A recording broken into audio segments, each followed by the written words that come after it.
একই দিনে জাতীয় সংসদ নির্বাচন ও জুলাই সনদ ইস্যুতে গণভোট করা আইন, সংবিধান ও বাস্তবসম্মত নয়।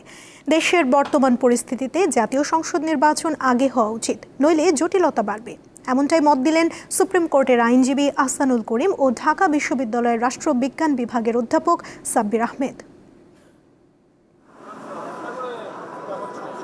আওয়ামী লীগ সরকারের আমলে গত ৩টি জাতীয় সংসদ নির্বাচন ছিল অনেকটা একপেশে ও প্রশ্নবিদ্ধ। ২৪-এর গণ অভ্যুত্থানের ধারাবাহিকতায় ভিন্ন পরিবেশে হতে যাচ্ছে ত্রয়োদশ সংসদ নির্বাচন।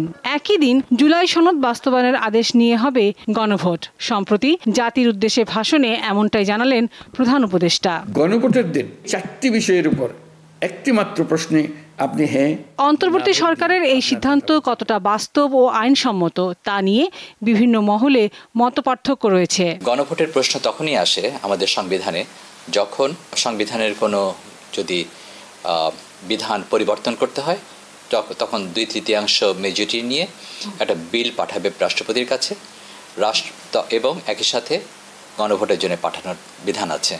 এখন যখন সংসদে নেই এবং 2/3 মেজরিটির প্রশ্ন নেই, সুতরাং গণভোট হওয়ার যে প্রক্রিয়া সেটা আসলে আইন বা সংবিধান সমর্থিত নয়। সংবিধানে কিন্তু গণভোটের কথা বলা নাই, সুতরাং এটাকে যদি আপনি আইনগত ভিত্তি না দেন তাহলে তো আপনার এটা নতুন ধরনের সংকট তৈরি করবে। তারা বলেন, তত্ত্বাবধায়ক সরকার ফেরানো এবং নির্বাচন কমিশন সহ অন্যান্য সাংবিধানিক প্রতিষ্ঠান জুলাই সনদে বর্ণিত প্রক্রিয়ায় সংস্কার আর সংসদের 2 কক্ষ গঠন সংক্রান্ত গণভোটের বিষয়টি নিয়ে আরও আলোচনা প্রয়োজন। ওই 4টা প্রশ্ন থাকলে যেটা হবে, এটাতে কনফিউজড হওয়ার সম্ভাবনা থাকবে।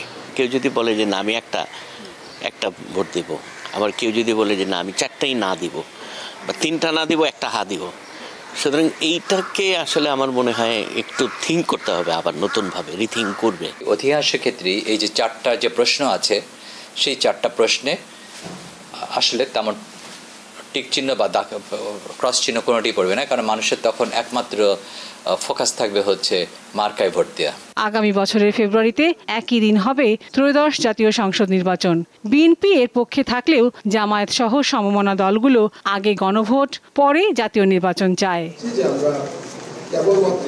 লাবণী গুহ, দীপ্ত সংবাদ, ঢাকা।